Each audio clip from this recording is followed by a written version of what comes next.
Hi guys, it's December, so we're gonna start doing Vlogmas.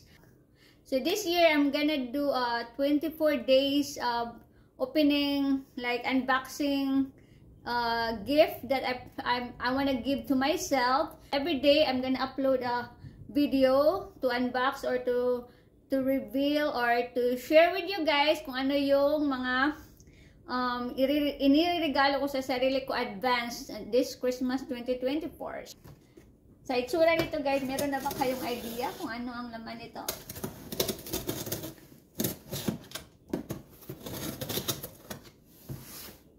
Okay. So may idea na ba kayo guys kung ano ito?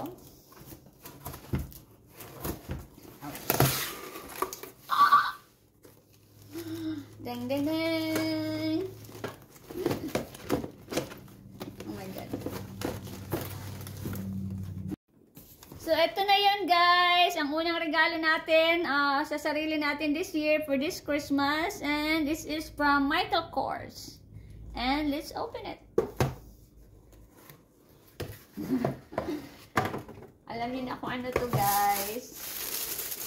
Oh my god. So pretty.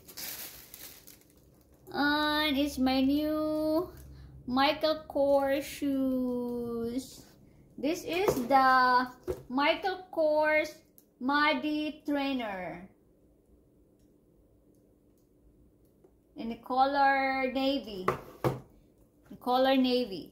Navy because I work at Walmart and my shirt or the color of the vest is kind of like blue, so this is gonna be much good to wear every day to work with me.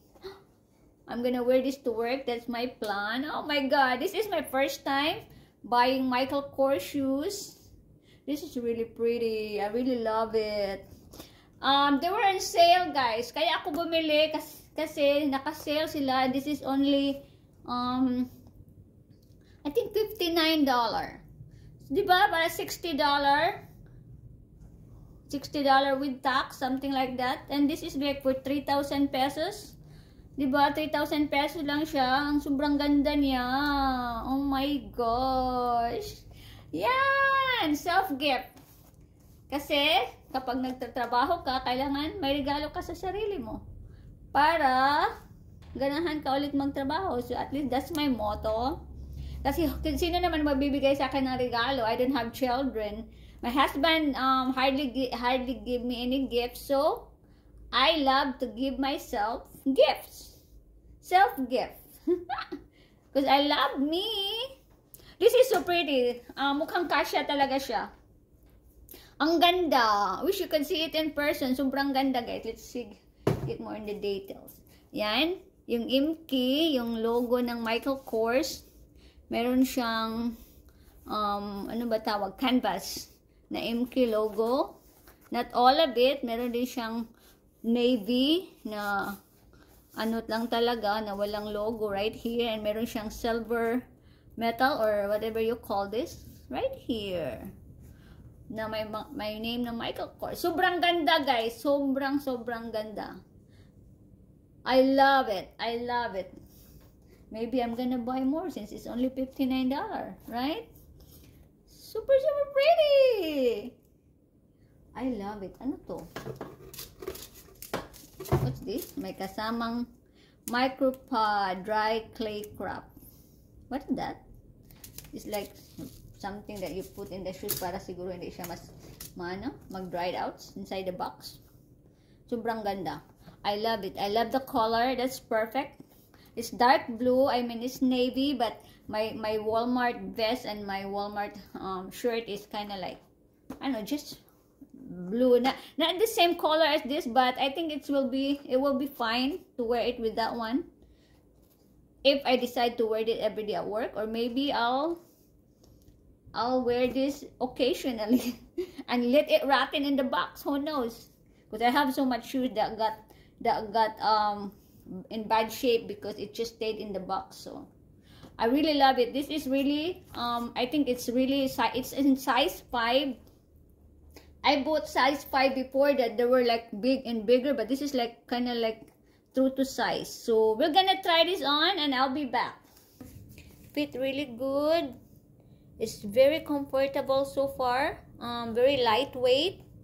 So this is really nice and it really fit me. It's not loose, it's not tight, it's just perfect. That's how I would describe it. Perfect. Yeah, this is so pretty. I really love it. Now I might buy one more. Yeah, I might go and get me another one in different color because they're like $59. So that's not really bad for a designer. You know, Michael Kors is a designer brand for 3,000 pesos. That is really pretty. But I'm gonna have to try it out, like maybe walking for a couple hours. Yeah, I'm gonna try it out, like wear it at Walmart, and let's see if I'm not gonna get a blister for 8-hour job. So yeah, right now it's really comfortable. It's very lightweight, but I'm a person who end up in blister sometimes. Like there are shoes that give me blisters. So let's see, like in this side, in this part, in my thing, sometimes I get blister right here. So let's see how this one work, and let's see if I would try to wear this, like I said, a whole day maybe, or walk 2 hours in it, and let's see if I won't get a blister. I might give me another one. I'll update you guys. So thanks for watching. Please don't forget to like, comment, and subscribe, and hopefully to see you in my next vlog. God bless you guys.